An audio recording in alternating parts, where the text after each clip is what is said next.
Umaga po sa inyo lahat. Isang mapapalang araw po.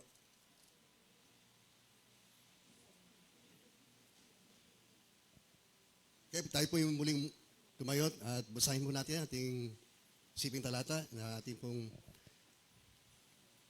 babasahin. Ito po sa Sulat ni Pedro, 1 Peter chapter 1, verse 3.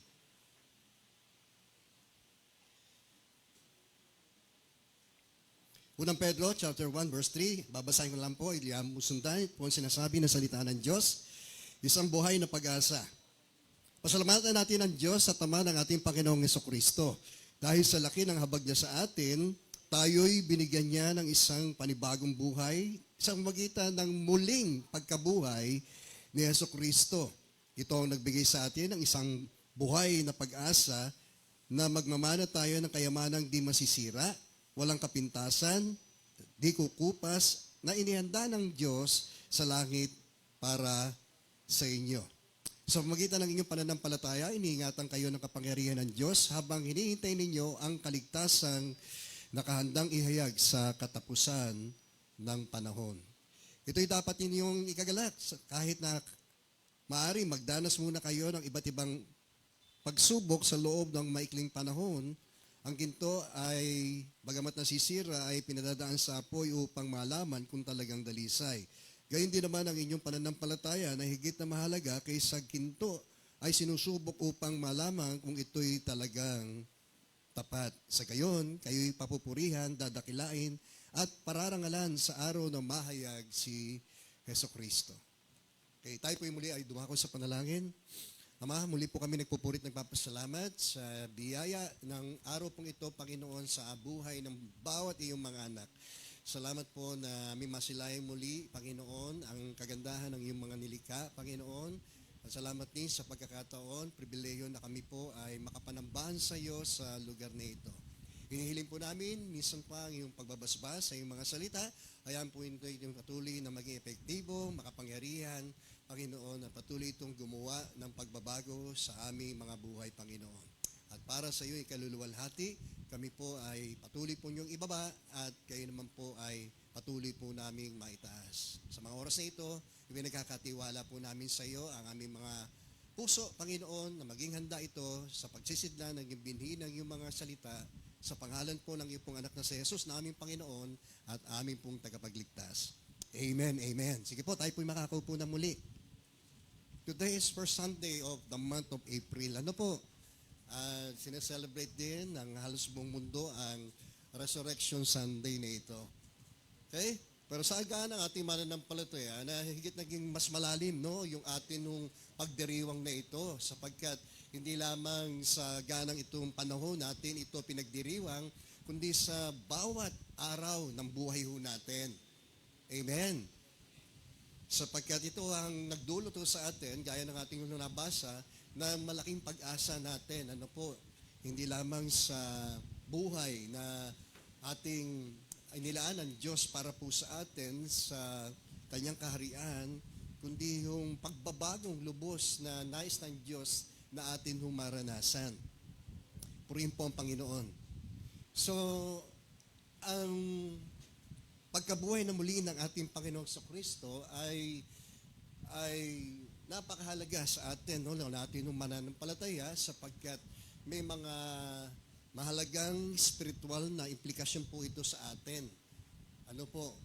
At nang si Kristo ay muling mabuhay, ay nagdulot ito sa atin, no, ng malaking pag-asa natin sa buhay na walang hanggan. So, nice ko pong mag-share ngayon ito, yung apat na mahalagang spiritual na implikasyon ng muling pagkabuhay ni Kristo. Okay, sa kauna-unahang implikasyon na ito ng muling pagkabuhay ni Kristo ay nakasumpong po tayo ng pagpapawalang sala ng Diyos sa ating mga kasalanan. Ano po? Ito pong tinatawag po natin sa Ingles na justification. Ayon po roon sa Romans chapter 4 verse 22 to 25. Kaya dahil sa kanyang pananampalataya, ang tinutukoy po rito ay walang iba kundi po si Abraham. Ginawa ho siyang halimbawa ni Apostol Pablo gaya ng mga taong may pananampalataya sa Diyos na pag-aaring ganap po ng Diyos ay hindi dahil sa mga gawa ng tao, kundi ayon sa kanyang pananalig sa Diyos. So kaya nga sabi niya rito, kaya dahil sa kanyang pananampalataya, siya itinuring na matuwid ng Diyos. No? Bagamat si Abraham po ay itinuring na ama ng pananampalataya, ay sa ganang kanyang katwiran sa harapan po ng Diyos ay hindi ibinatay ng Diyos ang kanyang pagiging matuwid sa pamagitan ng kanyang gawa, kundi sa pamagitan ng kanyang pananalig. Ang salitang itinuring na matuwid ay isinulat hindi lamang, sabi rito, para sa kanya, kundi para din sa atin, no? So, alahan natin, ang sulat ito ni Paul ay para sa mga Kristiyano dito po sa mga taga-Roma. Ano po? Kaya, makaka-relate po tayo rito sapagkat tayo ay mga mananampalataya. Amen. Kaya ito rin ho natin din na ito ay mensahe para din po sa atin na atin din tinanggap mula sa Diyos nung tayo ho'y magsimulang manalig po sa Kanya. Ang papawalang sala ng Diyos na ito sa atin, dahil sa ating pananampalataya, ay itinuring daw po niya tayong matuwid. Dahil sa tayo daw po ay sumampalataya sa Diyos na muling bumuhay kay Jesus na ating Panginoon. Glory be to God. Amen. So ito ay isang posisyon na pinagkaloob ng Diyos sa atin. Ano po? Ibig sabihin, kaya nga hindi ito sa magitan, kahit na nga po ba yung mga Jewish nation, ano po, na kahit sa kanilang pagsisikap na sumunod sa buong kautusan, ay nabigo pa rin ang lahat, no? Sapagkat ang lahat ay nagkasala, ano? At wala daw pong matuwid, wala kahit isa. Lahat daw ay lumilis ng dandas at nagpapakasama. Pero sa kagandahan loob ng Diyos, kaya nga ito'y biyaya, no? Ibig sabihin ng biyaya, kagandahang loob, it is a gift from God. Ano po? Ito'y kaloob na mula po sa Diyos at hindi ito sa pamamagitan ng anumang gawa o pagsisikap na gawa ho ng tao. Kaya po rin po ang Panginoon, no? At dahil kay Kristo, tayo po ay pinawalang sala ho ng Diyos sa lahat ng ating mga kasalanan. Isipin lang po natin, no, ng mga kasalanan ng ating po mga nagawa nung simulang na tayo po ay magkaroon ng pagkamulat sa mabuti at masama. No, mula po noon, mga kasalanan ng ating mga nagawa sa pamagitan ng ating mga inisip, sinalita, at gayon din po sa ating pong mga nagawang mga pagkakasala. At kung bibilangin nga rin natin yun, ay hindi na ho nating mabibilang pa. Ano po, kung tayo ho ay magtatasa ng lahat ng ating mga nagawang mga kasalanan doon po sa ating mga nakaraang buhay. Sa ganang ito ay kung gaano man, no, kalawak, no, yung pong o kalalim o karami ang ating do pong mga nagawang kasalanan, ay higit pa ho doon, no, ang kalawak, kalalim ng pagpapawalang sala ho ng Diyos sa atin. Sapagkat ang pagpapawalang sala ng Diyos na ito sa atin na hindi lamang po doon sa atin ng mga nagawang mga nakaraang mga kasalanan, kundi kahit sa aganang atin bilang mga Kristiyano ay ang pagpapawalang sala ng Diyos sa atin kapag tayo po ay nagkasala, kahit tayo doon po ay mga mananampalataya na, naka-extend pa rin ang pagpapawalang sala na ito ng Diyos sa atin. Kaya nga sinasabi roon ni Juan, kung sinasabi natin tayo hindi nagkakasala, ginagawa daw po nating sinungaling ang Diyos at wala sa atin ng katotohanan.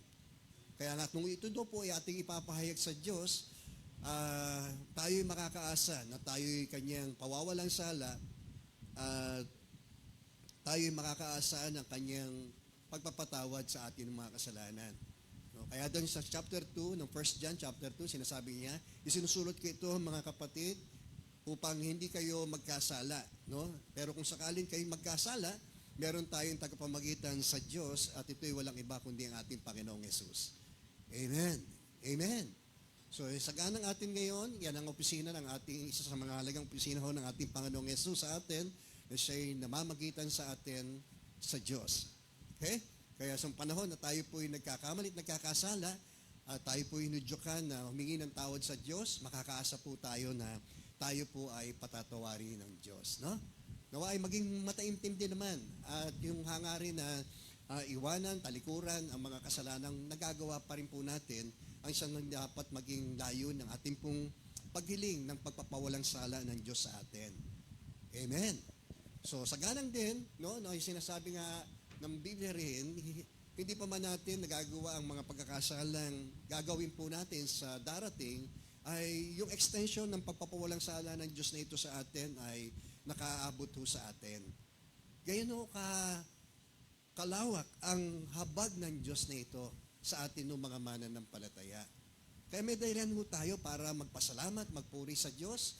Hindi para gawing lisensya, no, na tayo po'y paulit-ulit na magkasala, gawin natin itong ulit na mga habitual sins na ito, kundi ang habag na ito ng Diyos sa atin, ang siyang nag-aakay sa atin tungo doon sa ating mga pagtatakwil at pagkakamuhi doon po sa kasalanang atin hong mga nagagawa.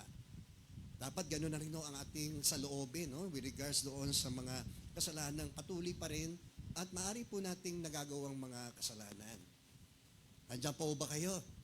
Kaya yung pagpapawalang sala ng Diyos na yun, hindi lamang po para kay Abraham, no? Kundi saganang atin din ng nitong mga huling mga panahong tinawag ng Diyos, kundi upang tayo po ay tumanggap din, no, na ganitong pagtuturing ng Diyos sa atin bilang mga taong mga napawalang sala dahil sa kanilang pananalig sa ating Panginoong Jesucristo. Purihin po ang Panginoon. Glory be to God. Next. Sabi, siya ipinapatay sa verse 25, siya ipinapatay dahil sa ating mga kasalanan. So ngayon lang natin na lubos nating naunawaan ng lubos. No, yung tinapos na gawa ni Kristo doon sa krus, no? Bilang pagbabayad sala sa atin ng mga kasalanan. Naging mas malalim, no, sa atin yung pong ginawa ho niyang pagsasakripisyo ng kanyang sarili alang-alang ho sa atin. Okay? Purihin po ang Panginoon. Siya ipinapatay dahil sa ating mga kasalanan at muling binuhay upang tayo ho ay mapawalang sala. Purihin po ang Panginoon. Okay, tayo po pinawalang sala, pero hindi nangangahulugan hindi na ho tayo magkakasala. Kaya nga tinawag itong biyaya at kagandahang loob ng Diyos sapagkat tayo lamang ay nagiging matuwid sa harapan ng Diyos alang-alang sa pagkamatay ng kanyang anak na si Jesus. Glory be to God, no? Magtanim nawa sa atin ito, no? Yung pong sinabi roon na muling bumuhay sa ating pong Panginoong Jesucristo. At ang pagpapawalang sala na ito ng Diyos sa atin, sa tao, sa kanilang pananalig kay Kristo, ay nagdulot ng maraming mga pagpapala. Ano po? Kasunod po niyan, dito po sa Romans chapter 5, mababasa po narito doon sa naging bunga ng pagpapawalang sala na ito ng Diyos sa atin. Okay? Sabi rito, number 1, ay nagkaroon ho tayo ng kapayapaan sa Diyos. Okay? Isa sa mga naging bunga ho ng pagpapawalang sala ng Diyos sa atin ay yung tayo po ay nagkaroon ng, sa ibang salin po sa Tagalog, ay nagkaroon tayo ng kapanatagan sa harapan po ng Diyos. We have peace with God, no? Yan din ang sinasabi po ng Biblia na lahat ng mga makasalanan ay kaaway po ng Diyos. At dati tayo daw po ay kaaway ng Diyos. No, at kabilang tayo doon sa mga kinapupuotan ng Diyos dahil tayo po ay mga nagkasala. Pero sa ganang ito, sinasabi rito, dahil sa ating pananalig sa ating Panginoon Jesucristo, tinanggap natin yung pagpapawalang sala ng Diyos at yung pagpapalang nakapaloob dito po sa pagpapawalang sala na ito ay nagkaroon tayo ng kapayapaan sa Diyos. Sabi rito, sapagkat napawalang sala na tayo sa magitan ng ating pananampalataya, mayroon na tayong mapayapang ugnayan sa Diyos. Amen po ba? So, isa sa mga pinawi ho ng Diyos sa atin, ay yung pong fear of death, no? So, yan ang isang dahilan kung bakit po namamatay ang tao dahil po sa kasalanan. At ang tao po ay likas na matakot po sa bunga ng kasalanan ito, which is death. Ano po?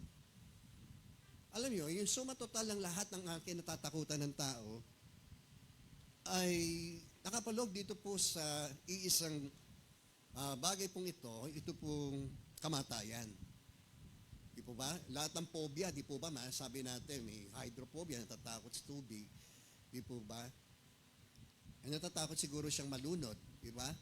So matutol, no, natatakot siyang mamatay. Di ba? Kaya lahat ng mga maaring kinatatakutan ng tao, o alam mo na maaring kinatatakutan ng tao, so matutol ho yan ay yung pong salitang kamatayan. Natatakot ho ang taong mamatay. Amin po ba ron? Tanungin mo nga yung katabi mo, natatakot ka pa bang mamatay?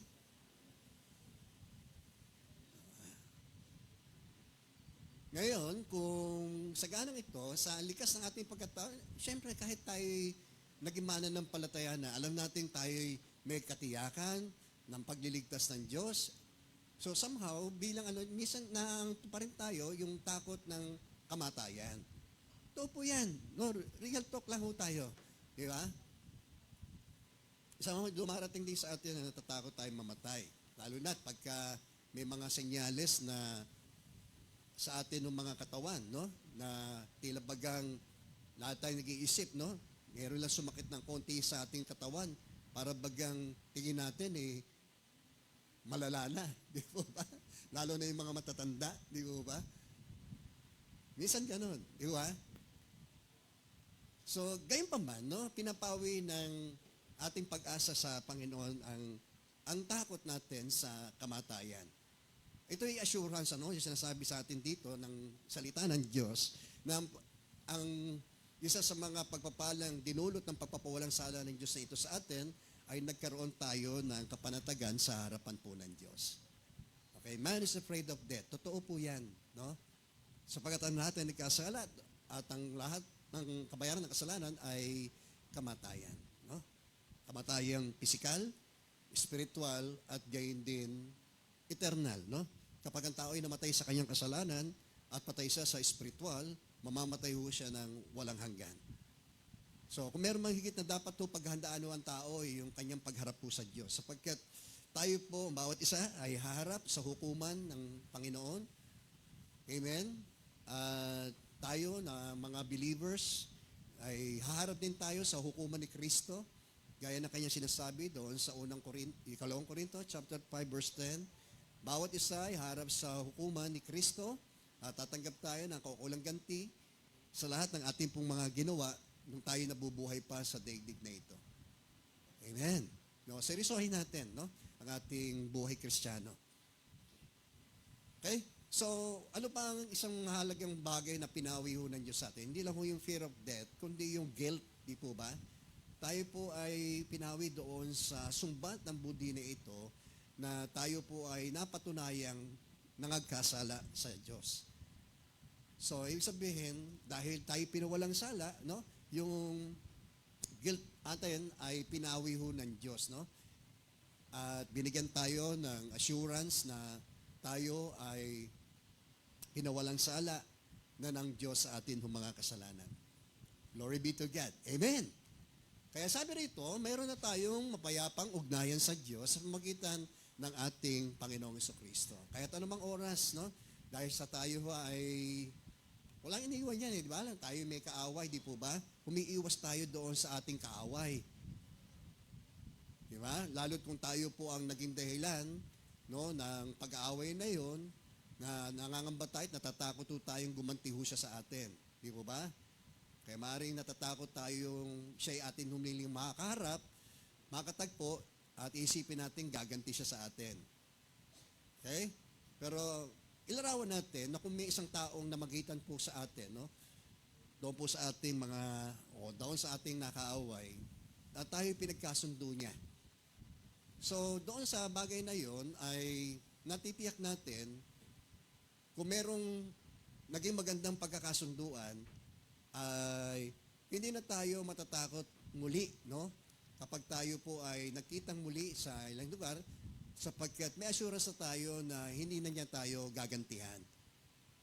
Amin po ba ron? So, ganun din ho tayo, no? Sa Diyos, no? Dati tayo kaaway ng Diyos, pero naniniwala ho tayo. Kaya nga natatakot mamatay ang tao sapagkat haharap po siya sa Diyos sa paghukom. Okay? And we are found guilty. Di po ba? Ang tao po ay napatunayang guilty sa pagiging makasalanan. Isa yon sa mga mahalagang pinawi ho ng Diyos sa atin nung tayo'y kanyang pinawalang sala. Glory be to God. Next, sabi roon, Another pagpapala ng pagpapawalang sala, yung we have access to the Father, no? Tayo po ay nagkaroon ng daan, ng lagusan para po sa ating Diyos Ama. At ito ay sa paglalarawan din nung nawasak na division doon po sa templo na naghahati doon sa dakong banal at dakong kabanal-banalan, na kung saan ay napunit yon nung sabihin ni Kristo na it is done, it is finished. No? At ang ibig sabihin noon, wala nang sakripisyo pa na tatanggapin ng Diyos liban doon sa naisakripisyo na walang iba kundi si Kristo. Amen po ba? Nandiyan po tayo? Yan ang kahalagahan, no? Ng pag-aalay ni Kristo doon sa krus ng Kalbaryo, yung mga temple sacrifices na ginagawa nung nahirati ang tao sa ganong mga ritual at ceremonial na mga gawain ukol sa paghahandog ng kasalanan ng tao. At ang saserdote ang siyang gumaganap ng mga tungkulin yon ng mga paghahandog. Pero nung winakasan ni Kristo yon, ay nagkaroon tayo, no? Si Kristo na mismo ang ating naging high priest, no? Naging tagapamagitan natin sa Diyos at sa atin bilang mga mananampalataya. Diyan po ba tayo? So sa paglalarawan din yon ng Biblia sa atin, no, ay meron na tayong tiyak, no, na daan na naglagos doon sa lagusan na yon na dati meron pong nakabara, no? Ibig sabihin, no, ang pansamantalang naging tagapamagitan ng tao sa Diyos noon sa panahon ng kautusan ay yung mga saserdote. Di ba?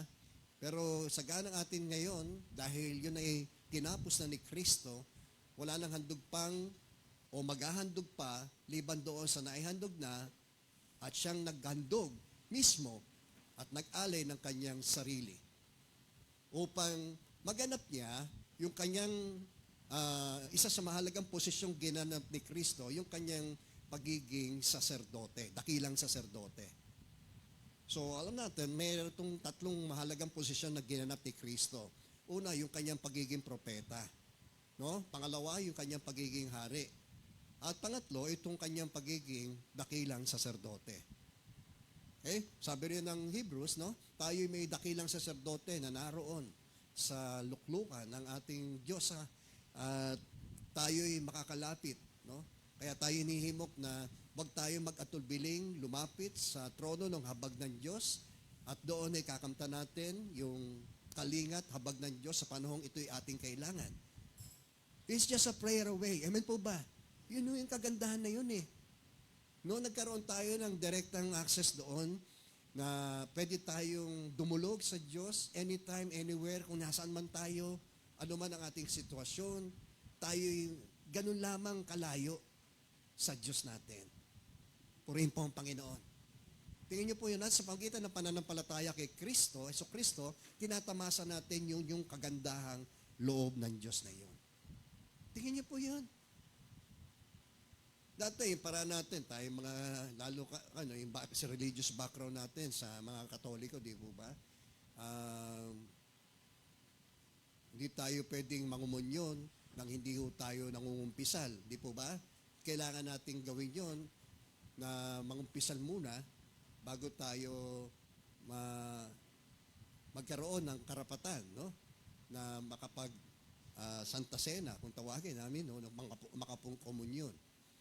So, ganun ang nahirating, batay doon sa tradisyong Katoliko, ganun ang ginagawa natin. Nagsasabi tayo doon sa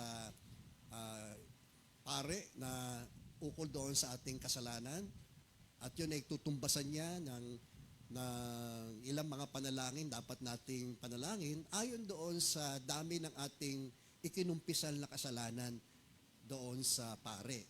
Tama po ba yun? Nandiyan po ba kayo? Okay?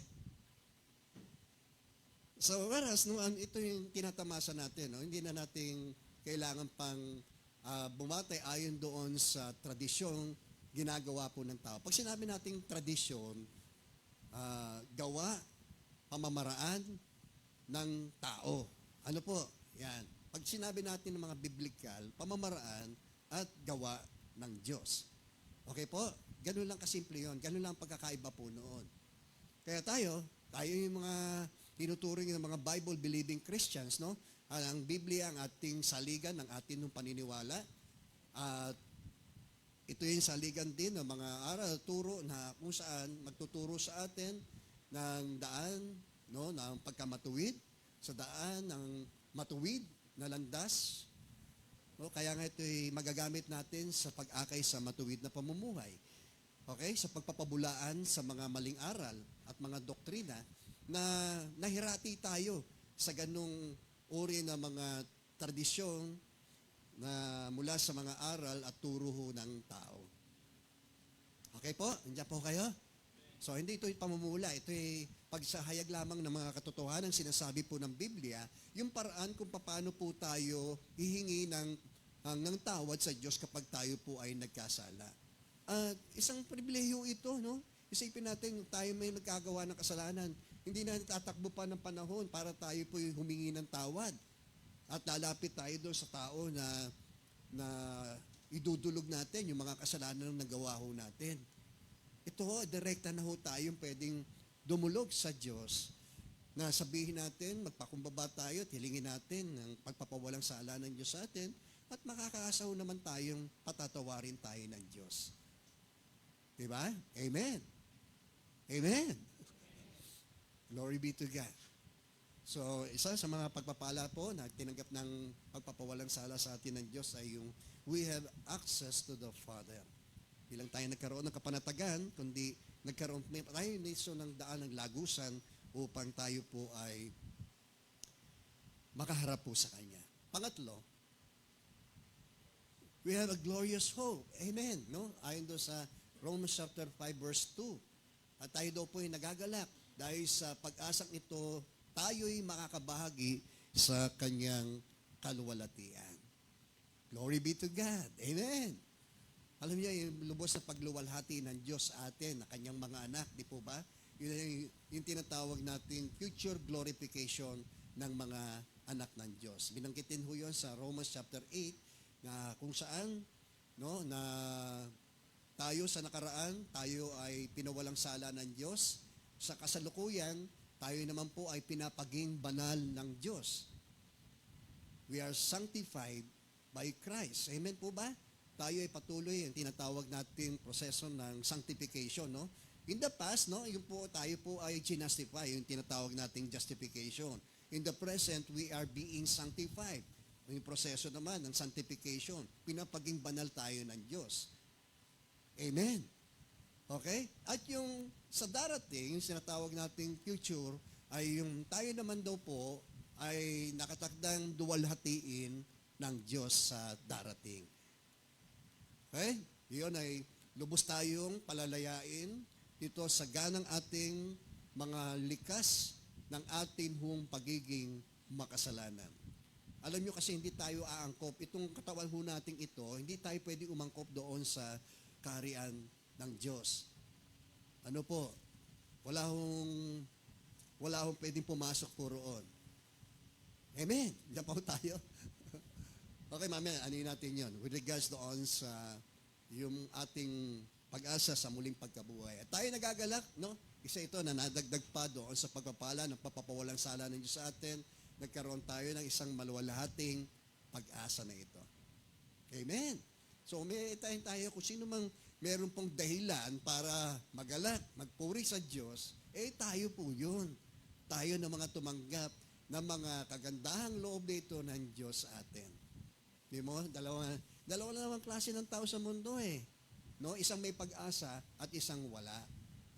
Di ba? Kaya nga sabi ni Paul, doon sa sulat niya sa Thessalonica, para hindi kayo magdalamhati, no? Tulad ng mga taong walang pag-asa.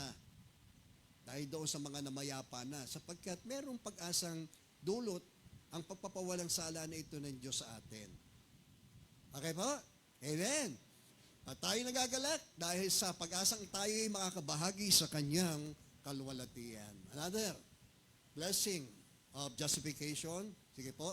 Sabi roon sa sumunod, verse 3 to 4 ng Romans chapter 5. Hindi lamang yan. Tingnan niyo po ikinagagalak din natin ang kahirapang ating tinitiis. So, tingnan niyo po yung ating nagiging attitude with regards doon sa mga pagtitiis natin bilang bahagi ng mundong ito at bilang kabahagi po ni Kristo, higit sa lahat. No? Iba na ang ating pananaw, approach sa buhay, di ba? With regards doon sa mga pagtitiis na ito. So, alam naman natin, no, na sa mundong ito, daranas tayo ng mga kapigatian. Pinagpaunan ho ni Kristo yan sa kanyang mga disciples. No, at gayon din, sa ganang atin, ganoon ang atin, no? Sabi nga ni Moses, no, ang buhay daw po natin dito sa daigdig na ito ay sagbibi ng dusa at hirap. Di po ba? And later on, pumapanaw din tayo sa maliwanag. Pero, maaari tayo magkaroon ng different approach with regards dito po sa mga pagtitiis na inakaharap natin, no, bilang mga Kristiyano. Di ba? Kaya nga si Paul, sinasabi niya, no, na nais niya na makibahagi, maging doon sa paghihirap ni Kristo. No, gusto niya maranasan yun eh. Siya bang gusto ng mga pagtitiis? Tao ayaw mo yun eh, di po ba? Pero imposibleng hindi ho natin maranasan yun. Pero sa gitna na ito, sinasabi yung pangako ng Diyos, di po ba? Ang ating Panginoong Yesus, magala kayo sapagkat napagtagumpayan ko ang sanlibutan. Purin po ang Panginoon. So, yung good news na iyon, na kahit tayo naroon sa gitna ng mga pagtitiis na ito, ay meron tayong kalakasan, kapangyarihan, no, ng Diyos na sumasa atin. Di ba? Na kaya nating pagtagumpayan ang mga pagtitiis na ito na atin ho mga na-experience dito sa mundong ito. Amen po ba ron? Yan. Yun ang halaga ng, kaya nga, wala makapaghihiwalay sa atin, sa pag-ibig ng Diyos sa atin. Diba? Ang kahirapan ba? Ang tabak ba? Ang kamatayan? Sabi, kahit ang lahat ng ito, ang pag-uusig, kahubaran, hindi, sabi roon. Kung ang ating Panginoong Yesus ay naipagkaloob niya sa atin, gaano pa kaya ibang mga bagay na hindi niya kayang ipagkaloob sa atin? Yun ang napangahawakan ho natin. Kaya nagkakaroon tayo ng ibang approach sa buhay with regards dito sa mga suffering na dinitiis natin sa buhay dito sa daigdig. Okay? Amen? Dahil alam natin ito ay nagbubunga ng pagtsatsaga. With regards doon sa ating buhay spiritual, no? Dahil sa mga pagtitiis na ito ay nagdudulot sa ating paglagong spiritual, no? Upang lumago sa atin yung fruit of the Spirit, which is, patience, di po ba? Amen. Minsan, pinapalaki natin, para tayo ay matutong mag-endure, no? Magtiis, magtiyaga, no? Hanggang sa wakas. Okay? Kapatid, ano bang tiisin mo ngayon? Ha? Yung bang pigsa mo sa likod? Ha? Tinitiis mo? Ano mong bagay na tinitiis natin? Okay? Amen? So, maaaring tinuturo ang Diyos sa atin, ano? Kaya nga, yung mga pagtitiis na yan, nagbubunga raw po ng pagtsatsaga sa atin yan. Ano pa? At mula sa pagtsatsagang ito, nagbubunga pa ito ng mabuting pagkatao. Purihin po ang Panginoon. Yung Christ-like character, minomold ng Diyos sa atin. Okay? So, yun ang, natin ang nais ng Diyos sa atin, di ba? To be like Christ. At dapat yun din ang ating motibasyon, no? Bilang mga Kristiyano, na maging tulad ni Kristo. Tulad ng sinasabi ni Paul, di po ba? Ang tanging hangarin ko ngayon ay makilala si Kristo, maranasan ang kanyang mga paghihirap, di ba? At maging sa kanyang kamatayan. Dahil alam niya, meron siyang pag-asa sa muling pagkabuhay. Purihin po ang Panginoon. Amen. Palakpakan muna natin si Lord. Yan, para magising-gising yung ating ugat. At mula sa pagtsatsagang ito buhay nagbubunga ng mabuting pagkatao at ang mabuting pagkatao ay nagbubunga ng pag-asa. Hindi ho pagbangon, ha? pag-asa. Glory be to God. Next, sabi roon, the next blessing of justification, sabi rito, God's love within, no? Na-experience natin yung pag-ibig ng Diyos. Sabi, hindi tayo binibigo ng pag-asang ito sapagkat ang pag-ibig ng Diyos ay ibinuhos sa atin mga puso sa pamamagitan ng Espiritu Santo na ipinagkaloob niya sa atin. Isipin niyo po yun, na kahit nandoon ka sa gitna ng pagtitiis, maranasan mo yung assurance ng Diyos na mahal niya tayo. Amen. Aba, hindi ho nabibili ng pera ho yun. Ha? Wala kayong mabibiling ganung klase ng experience na iyon. Yung assurance na iyon. Na kahit doon sa gitna na iyon ay madama natin ang pag-ibig ng Diyos sa atin. Okay? Glory be to God. God's love within. That's the fruit of the Spirit, no? Yun ang bunga ng Espiritu Santo sa atin ng mga mananampalataya. Natututunan nating mahalin ng Diyos sa kabila ng lahat ng atin ng mga pinagdaraanan. Glory be to God. Mahal mo lang ba ang Diyos kapag magaang, maalwal ang buhay? Eh paano kung wala? Mahal mo pa rin kaya siya? Sa atin naman part yun, ano? Pero ang Diyos, kahit ano ang kalagayan natin, ang assurance na yung pag-ibig niya hindi nawawala. Mahal niya tayo. Glory be to God. Next, sabi roon, nandiyan po kayo? Okay, salamat doon sa dalawa. Okay, sabi sa verse 6, sapagkat nung tayo daw po yung mga mahihina pa, namatay si Kristo sa takdang panahon para sa mga makasalanan. Mahirap mangyaring ialay ni numan ang kanyang buhay alang-alang sa isang taong matuwid. Ito po yan. Kahit na maaring may mga has na gumawa nito alang-alang sa isang taong mabuti. Dati, nung ako po yung nasa sanlibutan, no, sa piling ng aking po mga makasanlibutang mga kasama, na ilan po sa kanila ay mga nangamatay na ho, no? Yung tatlo doon ay nangamatay sa trahedya nung panahon ng tukhang, no, ano po, yung mga kasama ko po na dati sa Kalayawan, no? Ako po noon ay merong ganong uri ng paninindigan, no?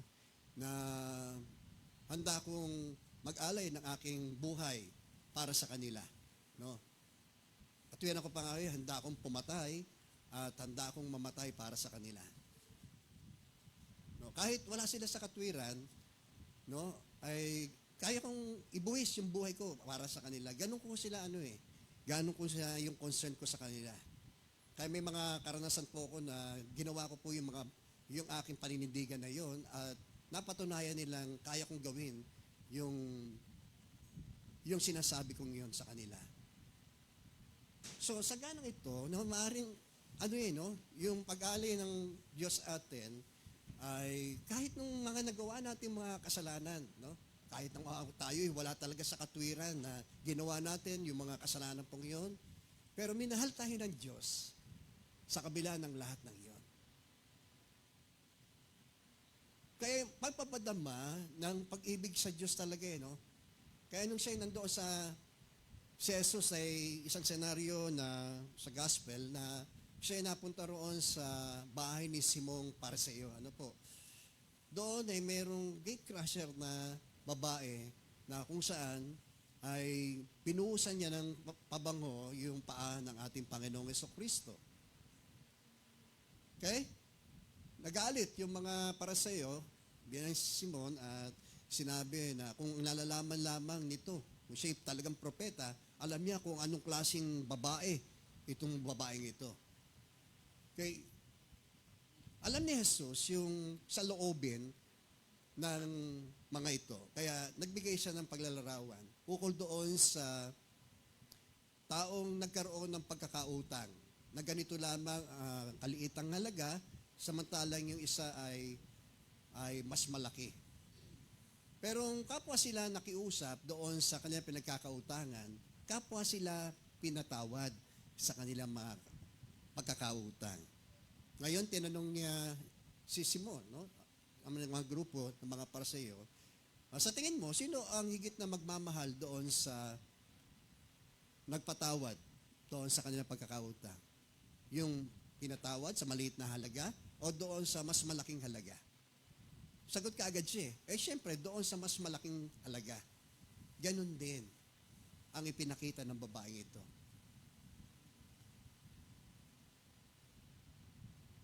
Yung buong pagmamahal na pinakita niya sa akin, sabi niya ganon, ay nangangahulugan na yung kanyang maraming mga kasalanan ay pinatawad na. Okay? Amen. So, nawa, tayo hindi naman magtitimbangan kung gaano karami yung kasalanan. Pero yun ang nakakatitiyak, no? Yung mga taong nakaranas ng napakarami pong mga kasalanan, mga nagawa sa buhay, tingin niyo po kung gaano sila magmahal sa Diyos. Nandiyan po kayo? Okay? Glory be to God. So, kaya nga, sinasabi nito, maaaring mangyaring alay ni Numan ng kanyang buhay alang-alang sa isang taong matuwid. Kahit na maaaring may mga has na gumawa nito, alang-alang sa isang taong mabuti. Ngunit, tingnan niyo po pinatunayan ng Diyos ang kanyang pag-ibig sa atin nang mamatay si Kristo para sa atin nung tayo'y mga makasalanan pa. Purihin po ang Panginoon. Glory be to God. Amen. Mahal tayo ng Diyos. Mahal tayo. Yan. Next, sige po. Another blessing ay yung salvation from future wrath, no? Sapagkat tulad ng sinasabi rin ng banal na kasulatan, darating ang panahong ibubuhos ng Diyos ang kanyang poot sa sanlibutan, no? Yung present judgment ng Diyos, yung sinabi niya roon sa Romans chapter 1 verse 18, ang poot ng Diyos ay nahayag sa kalapastangan at kasamaan ng mga taong sumisil sa katotohanan sa pamamagitan ng kanilang mga kasamaan. Tingnan niyo po yun, yung the wrath of God, yung poot ng Diyos, ay binuhos niya, no, sa sanlibutan dahil sa hindi pagkilala ng tao dito sa eternal God na ito. Ang maaari daw malaman ng tao patungkol sa pagka-Diyos ng Diyos ay maliwanag na inihayag niya sa pamamagitan ng mga nilikha niya na maghahayag na talagang ang existence ng Diyos ay naroon. Amin po ba? So, yung mga bagay na katotohanan ito ay pinabulaanan ng tao. Okay? Kaya nga, yung katotohanan patungkol sa Diyos ay pinalitan ng kasinungalingan sa magitan ng pagsamba ng tao sa ibang Diyos. Kaya isa sa mga pangunahing kasalanan po ng major sins of man ay yung pong tinatawag po nating idolatry. Sabihin natin idolatry. Okay. So, yung pagtatakwil sa katotohanan itong walang hanggang Diyos na ito at paniritan ng mga bagay na inanyuan ng tao, okay, upang sambahin, okay, at siyang nagtulak pa sa tao upang gumawa pa ng iba pang buktot na kasalanan tulad ng immoralidad. Yung sinasabi roon sa Romans, sa pagduduktong noon, sabi yung mga lalaki ayaw na makipag-ugnayan sa babae, kundi sa kapwa lalaki na lamang sila nakikipag-ugnayan. Second major sins of man ay yung pong immorality. Okay? Ganyan din ang babae. Ayaw na makipagtalik sa mga lalaki, kundi sa kapwa babae lamang sila nakikipag-ugnayan. Okay? Sabi, ang gumagawa ng mga bagay na ito ay nakakahiya at hindi nila maiiwasan ang mga lisyang kanilang gawain ito. Okay? Diyan po tayo. Kaya ako, may mga kamag-anak akong mga LGBT. Okay? Pero ngayon, doon sa, isa sa mga pinapasang bill po roon sa Canada, kung kayo po'y sa balita, na kung saan ay yung pong hate, no? Yung po sa mga ganitong gawain ng mga LGBT doon ay pagbabawal na. Kapag ito ay maaari, kahit na ito ay kinokondena ng Biblia, ay ito ituturing na krimen, no? So darating ang sandali, no, maaring ipagbawal na rin ang pangangaral ng salita ng Diyos sa ilang mga lugar. Ano po? Tulad din, may mga lugar talaga na bawal ang mangaral ng Biblia. Nandiyan po kayo? So, yun sinasabi natin, yung present judgment ng Diyos. Hindi, balik tayo. Yung present judgment ng Diyos, inihayag niya dito. No? Kaya sabi roon, hinayaan na sila ng Diyos sa kanilang mahalay na pita. Di ba? Kaya pinabayaan, yung sinasabi nating hinayaan, permissibly, hinayaan ng Diyos na mangyari yon sa mga tao. No? So, pag yun gusto ng tao eh. Di ba? Ayaw nilang pakinggan. No? Yung pong mga bagay na nilalayo ng Diyos para sa kanilang ikaayos at ikawawasto ng kanilang pamumuhay. Kaya, hinayaan na sila ng Diyos sa ganong uri ng pamumuhay. Okay? So, yung future wrath na ito, yung future judgment naman ng Diyos, ihayag niya sa panahon ng tinatawag po nating dakilang kapigatian. So, tayo itinalagang Diyos, hindi para sa kapuotan, na ibuhos ng Diyos maliban sa atin, na kanyang mga tinawag, na maranasan natin ito pong puot ng Diyos na ito. Kaya nga, ito yung sinasabi, yung salvation from future wrath, no? Sapagkat darating yung panahon ng tinatawag nating dakilang kapigatian.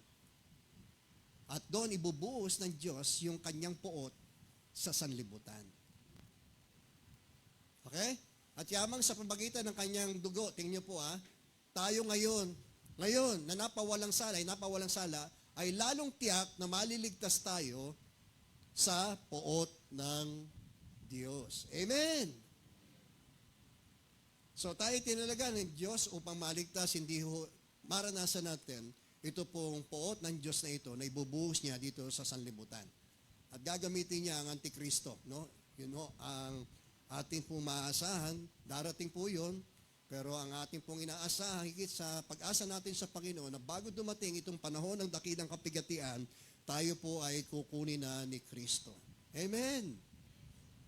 No, sa isang kisap mata, bababa ang Panginoon, bubuhayin mo na yung mga nangamatay kay Kristo, pagkatapos tayo pong mga buhay pa, ay isasama niya doon sa mga binuhay, doon sa papawirin, upang makapiling natin ng Panginoon sa magpakailanpaman. Salvation from future wrath. Dati tayo daw po yung mga kaaway ng Diyos, ngunit ngayon, tinanggap niya na tayo bilang mga kaibigan sa pamagitan ng pagkamatay ng kanyang anak. At dahil dito, sabi, tiyak na maliligtas tayo sapagkat si Kristo ay buhay. I know my Redeemer lives, no? Sabi ni Job, alam ko na ang aking manunubos ay buhay. Glory be to God. Amen. Hindi si Kristo ay taon-taon ay namamatay. Hindi rin taon-taon muli siyang nabubuhay. Si Kristo ay minsan lang namatay. No, siya rin ay minsan lang din nabuhay. At ngayon, siya ngayon ay nakaluklok doon sa kanan ng Diyos na namamagitan po sa atin. Glory be to God. Next, sabi roon, reconciliation with God. Ito rin, nagdulot ang pagpapala ng pagpapawalang sala ng Diyos sa atin. Tayo ngayon ay nakapanumbalik sa Diyos. Hindi na lamang yan, tayo ay nagagalak dahil sa ginawa ng Diyos sa pamagitan ng ating Panginoong Kristo. Sapagkat dahil sa Kanya, tinanggap tayo bilang mga kaibigan ng Diyos. Okay, number 2. May dalawa pa ho yan. Sabi niyan, victory over the flesh. Sabihin natin, victory over the flesh. Ang tao ay kung sa kanyang pagsisikap na maging kalugod-lugod sa Diyos, ang magiging batayan ng Diyos ang pag-aaring matuwid at maging kanyang pagliligtas, ay hindi yung magagawa ho ng tao yan. Dahil sa labis na karupukan ng tao. Tayo lang ang mga mananampalataya, agree tayo rito eh. Yung sabi rin ng Biblia, yung mga ligtas ay halos hindi maligtas. Yung mga matuwid ay halos hindi maligtas. Gaano pa kaya yung iba? Pero salamat sapagkat makaasa tayo ng pag-asa na ito na tayo, na dati mga taong makalaman, no, ay may pag-asa na makapamuhay ng makadiyos, no? Makapamuhay ng ayon sa Espiritu. Romans chapter 8 verse 10 to 11, sabi roon, Ngunit dahil naninirahan sa inyo si Kristo, mamatay man ang inyong mga katawan dahil sa kasalanan.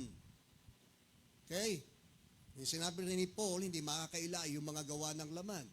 Ano yung pakikiapid, pangangalunya, kalaswaan, no? Pagkainggit, pagkapuot, pagkagalit, pagkakabahabahagi, pagkakampi-kampi. Yamang sinabi niya, ang mga gumagawa ng mga ito ay hindi tatanggapin sa hakarian ng Diyos. Ganyan ho tayo dati. Nung wala pa tayo kay Kristo. Pero ngayon tayo na kay Kristo, dapat hindi na tayo namumuhay ayon sa dikta ng laman. Ang laman po, hindi itong hindi ho ito kundi yung nandoon sa ating likas na pagkatao. Yun yung sinasabing laman, yung lust of the flesh, yung pita ng laman.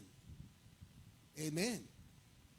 Pero nung si Kristo ay manahan sa atin, nanahan ng Espiritu Santo, no, napagtagumpayan natin yung likas na ginagawa ho ng laman, no, sa atin. Diba? Tayo pinalaya doon sa pagkakaalipin. Diba? Dati malaya ito, ginagawa ho yun eh. Yung wala bang nag-aano sa atin na masama yung ginagawa natin? Pinopromote pa nga natin eh. Diba? Ganyan ho tayo. Amin po ba ron? Diyan pa ho ba kayo? Ayan ha? Ganyan ho ang tao noon, di ba? Tayo noon. Nakuha yung ginagawa natin ayon sa laman ay ating pang ipinagmamalaki yon. Ating pang itinuturo sa iba na gumawa rin ng ganung uri ng kasalanan dahil tayo po'y mga makalaman. Okay? Kaya sa ganang ating likas, kabilang tayo doon sa kinapupuotan ng Diyos. No? Sabi nga ni Paul doon sa mga taga-Ephesian, nung una, mga patay kayo dahil sa inyong mga pagsuway at mga kasalanan. Sinunod nyo noon ang takbo ng sanlibutang ito. Di ba? Sabi na rin ni Juan, wag niyong ibigay ng sa sanlibutan. Ano ba yun sa sanlibutan? Yung nakapupukaw sa pita ng laman. Yung nakapupukaw sa mata. Nakatutukso sa paningin. At ang kapalaluan sa buhay ay hindi ho sa Diyos ng ula, kundi sa sanlibutan. Amen. So ito ay naka-adapt, no? Ating likas na makalaman ay naka-adapt dito sa sanlibutan. Kaya sunod-sunuran tayo sa dikta ng laman sapagkat tayo po ay alipin ng kasalanan. Ano po? Pero nung si Kristo ay mamatay at muling nabuhay, amen.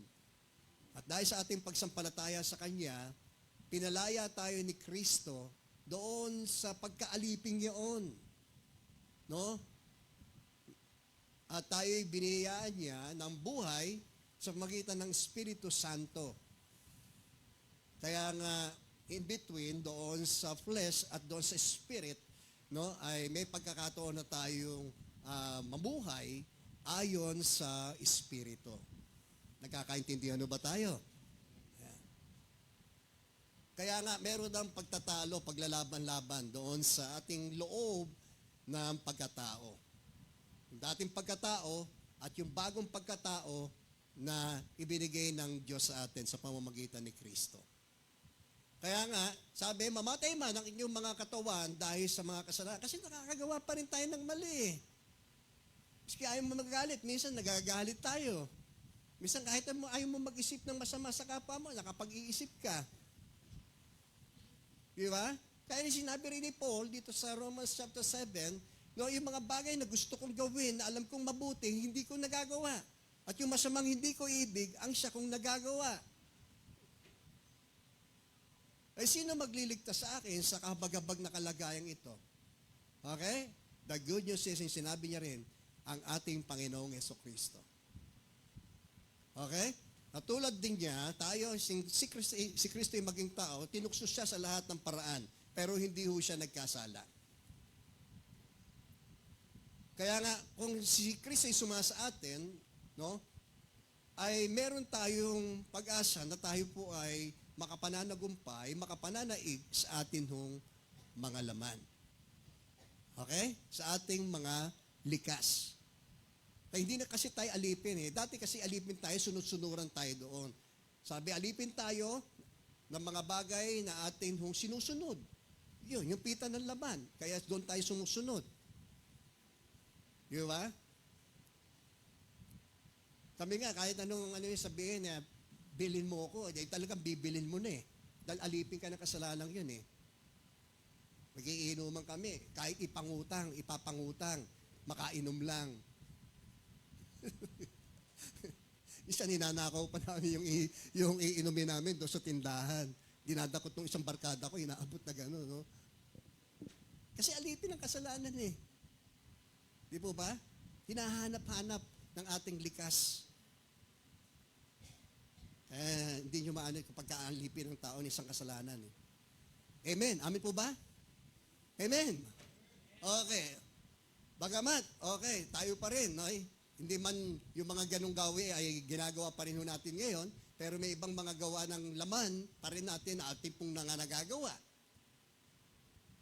Okay? Bagamat ating katawang ito, dahil sa kasalanan, ang Espiritu naman ninyo ay buhay sapagat itinuring na kayong matuwid ng Diyos.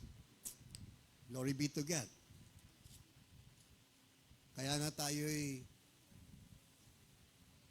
naligtas, hindi sa pamamagitan ng anumang pagsisikap ng tao dahil sa labis na karupukan ng tao. Kaya kung naninirahan sa inyo ang Espiritu ng Diyos na siya muling bumuhay kay Jesucristo, siya ang muling bubuhay sa inyo mga katawang may kamatayan sa magitan ng kanyang Espiritong naninirahan sa inyo. Eh, sinasabi natin, no? Sabi mo nga sa katabi mo, mamamatay ka. Yan. Tiyak yan, mamamatay ka. O sabi mo rin sa kanya, ikaw rin. Mamamatay ka rin. Ayan, ha? No, bawat isa ho sa atin ay tiyak na makaka-experience natin, although maaring hindi mangyari, sapagkat kung dumating si Kristo at buhay pa po tayo, hindi na tayo makakaranas ng tinatawag na physical death. Pero gayon pa man, no, ay makaranas tayo ng physical death or not, no, ang mahalaga ay buhay ang itong pag-asa po natin dahil doon sa pananampalataya natin sa Diyos na muling bumuhay sa ating Panginoong Jesucristo. At dahil doon sa Espiritong nabuhay sa atin na dating patay dahil sa kasalanan, ano po, iyon ang maghahayag sa atin, no, ng atin hong kaligtasan. Amen. Nang lubos na pagliligtas ng Diyos sa atin, na babaguhin niya maging itong ating katawang lupang ito. Okay? Kaya ang sinasabi sa isang kisap mata, pag tunog ng trompeta, bababa ang Panginoon, bubuhayin muna ang mga sumampalataya, at tapos tayong mga buhay pa, ay isasama niya doon sa muling binuhay, doon sa papawirin upang makakapiling natin ng Panginoon magpakailan pa man. Purihin po ang Panginoon. Glory be to God. Okay, amen. So, we are more than conquerors. No? Sabihin mo nga, we are more than conquerors. Parang mahina. Para tayo hindi mananagumpay. Malalata. So, hindi. Lahat ng mga ito, tayo'y lalong higit na matatagumpay sa magitan niya na nagmamahal sa atin. Bago po ito ang bakit sinabing hindi, ay yung tungkol doon sa mga bagay na na-experience natin, no? Tulad ng kahirapan, pag-uusig, diba, kahubaran, kamatayan, ay hindi makapaghihiwalay sa pag-ibig ng Diyos sa atin. Amen. Dahil sa lahat ng ito, tayo higit na magtatagumpay sa pamagitan niya na nagmamahal sa atin. Amen. Glory be to God. Next, sige po. O, pangatlo na. Isa na lang. Resurrection of the dead. Yan. Chapter 4, verse 14, dahil naniniwala tayo na si Jesus ay namatay. Naniniwala ka ba ron? Eh, hindi mo naman nakita. Nandoon ka ba nung siya'y mamatay? Wala. Di ba? Pero dahil sa ating pananalig, ang pananampalataya ay naniniwala tayo sa mga bagay na hindi natin nakikita. Okay? At muling nabuhay. Hindi man tayo saksi. No, tayo siya'y muling nabuhay. Ang Espiritu Santo ang nagpapatotoo na tunay ngang si Kristo ay buhay. Amen. At ang proof niyan, doon sa binagong buhay natin. Yun lang ho eh. Yung proof na yon na talagang siya'y muling nabuhay doon sa nangyari at na-experience ho nating pagbabago ng buhay.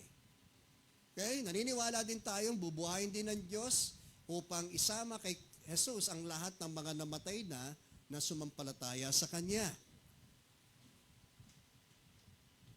Sige po. Okay. Another thing ay yung pong we have a new life in Christ. Okay? Ang spiritual na implikasyon nito, pang-apat, ng kanyang muling pagkabuhay, ay nagkaroon tayo ng bagong buhay kay Kristo at ito'y naituturing po nating pinagpalang pag-asa po natin. Okay? Pasalamatan natin ang Diyos Ama, ating Panginoong Kristo, dahil sa laki ng habag niya sa atin, tayo'y binigyan niya ng isang panibagong buhay sa pamagitan ng muling pagkabuhay ni Yeso Kristo. Ito ang nagbigay sa atin ng isang bagong pag-asa na cambio tayo. Okay. Na magmamana tayo ng kayamanang, tingin niyo po, di masisira. Itong katawan lang natin proof lang yan sinasabi na itong katawang nabubulok, nasisira, namamatay, ay papalitan ng katawang hindi na nabubulok, nasisira at namamatay. Purihin po ang Panginoon. Kabilang na ho yan. At walang kapintasan. At di kukupas na inihanda ng Diyos sa langit para sa inyo. Tingin niyo yan? At sa pamagitan ng inyong pananampalataya, iniingatan kayo ng kapangyarihan ng Diyos habang hinihintay nyo ang kaligtasang nakahandang ihayag sa katapusan ng panahon. Tayo nasa tail end na nito pong dispensation of grace. Itong panahon ng kahabagan ng Diyos. Ang Diyos ay nakitungo sa iba't ibang panahon, sa iba't ibang paraan, at sa iba't ibang mga tao. Tayo, sa ganang ating huling panahon, sa kanyang iglesia, tayo po ang kanyang pinakatipanan, na itong katotohanan ito patungkol sa kanyang ihandang pagliligtas sa atin, ay nakahandang ihayag daw po sa katapusan ng panahon. Amen. Okay, kaya nga bago pumasok yung panahon ng dakilang kapigatian, ang katapusan ng panahon ito ng kahabagan ng Diyos ay ihahayag ang pagliligtas ng Diyos sa pamamagitan ni Kristo. Palakpakan natin ng malakas ang Diyos. Amen. Salamat sa Kanya. Nawa ay naging pagpapala po ito sa atin. Bagamat ito ay very basic. Subalit ito po ay napakatibay na pundasyon ng atin ng pananampalataya sa Diyos. At dito nakaangkla ang atin ng pag-asa kay Kristo. Tayo po ay manalangin. Purihin ka, Panginoon. Aming Ama, nagpapasalamat po kami minsan pa sa mga salita po nyo ito na nagpaalala muli sa amin nang ikaw ay bumangon mula sa mga patay, Panginoon, ay nagdulot ito ng napakaraming mga pagpapala sa aming mga sumampalataya. Salamat, O Diyos, na sa kabila ng aming maraming mga kasalanan, kami yung pinawalang sala. Kami ay patuloy po ninyong pinapaging banal, Panginoon, sa kasalukuyan. At ito'y pangako, Panginoon, ang iyong pagluwalhati sa amin, katubusan ng aming kabuuan, pagkatao, Panginoon, ay pong gaganapin sa iyong itinakdang panahon, O Diyos. Kaya naman, ito ang patuloy po naming pangahawakan habang kami ay pansamantalang narito sa daigdig na ito, Panginoon. Nag-aantay kami ng iyong pag-ampon, O Diyos, nawa ay hindi lamang sa lugar na ito, Panginoon, kundi kami man ay nasa aming kanya-kanyang mga gawain, lugar, Panginoon. Lagi naming maalala ang kagandahang loob niyo pong ito sa amin, Panginoon. Ang pag-asa namin ito kay Kristo aming Ama. Tulungan mo kaming seryosohin ang aming pong buhay Kristiyano, Panginoon. Maitakwil na namin ang mga bagay na dapat po naming takwil, iwanan, Panginoon, alang-alang sa aming pagsunod sa aming Panginoong Yesus.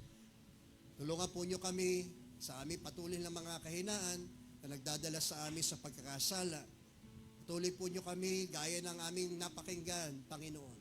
Kami laging nasa panig ng tagumpay.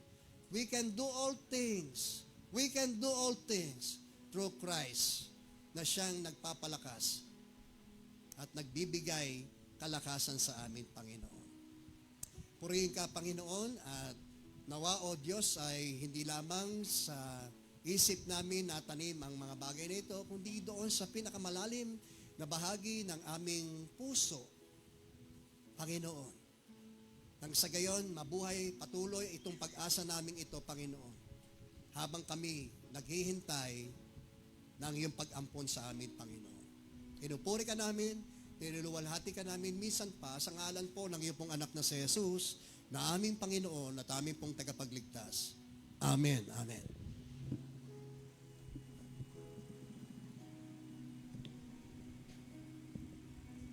Ito ang tinapay ng buhay, kanin mo't makibahagi. Ito ang tinapay ng buhay, kanin mo't makisa. Yan ang katawang binayubay upang ikaw ay mabuhay. Yan ang katawang naghirap upang iyong kamtan ang buhay na walang hanggan.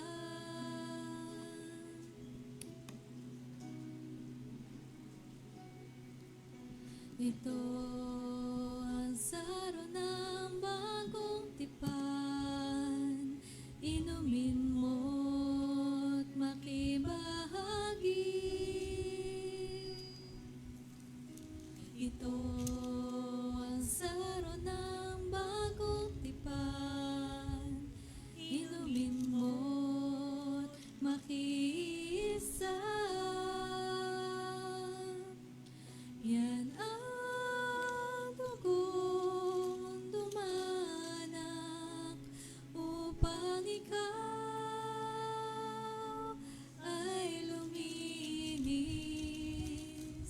Yan ang dugo ni Kristo na para sa iyo doon sa Kalbaryo ay tumigis.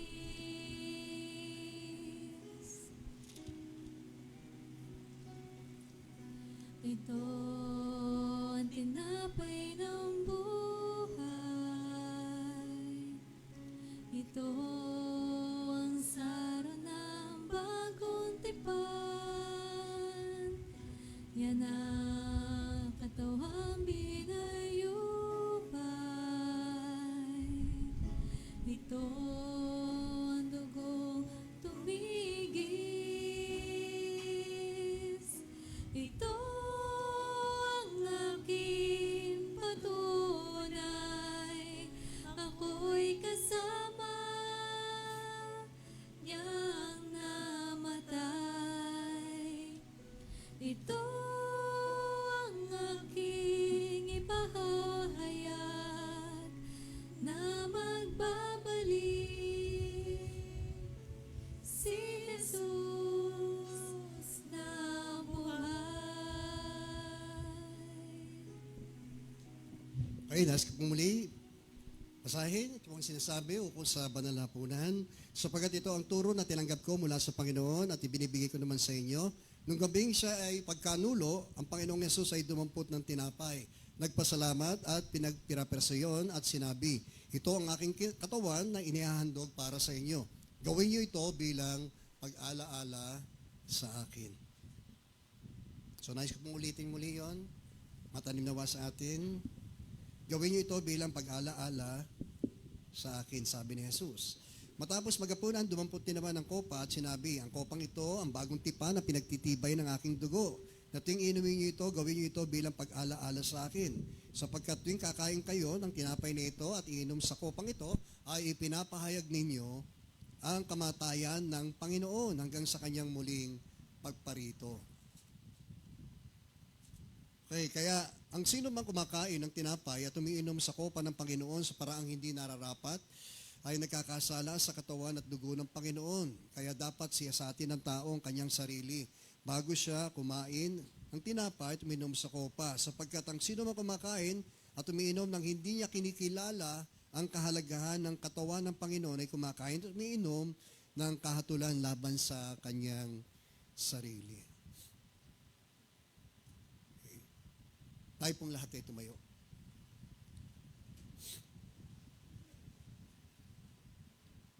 Sama-sama po tayong manalangin. Ama, nagpapasalamat po kami na muli kami makabahagi, Panginoon, sa banal na hapunan ito upang sariwain, alalahanin, Panginoon, at amin hong lubos na pahalagahan ang yung ginawa doon sa krus ng Kalbaryo, Panginoon.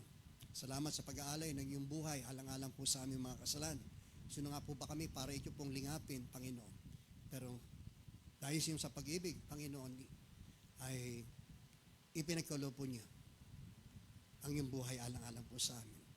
Naway maging malalim po sa amin ang aming pag-aalalang ito, Panginoon, O Diyos, at maging dito po sa simbolo ng iyong katawan na nabayubay doon sa krus at gayon din itong inuming ito na sumisimbolo sa iyong dugo na siyang nabubo sa ipagpapatawad po ng aming mga kasalanan, Panginoon.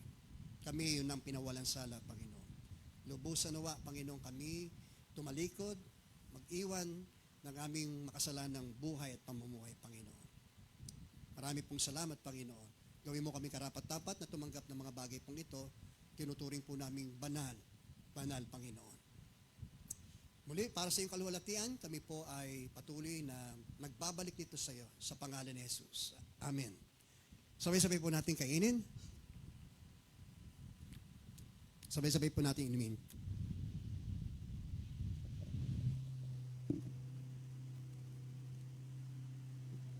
Tayo po'y makakaupo na muli.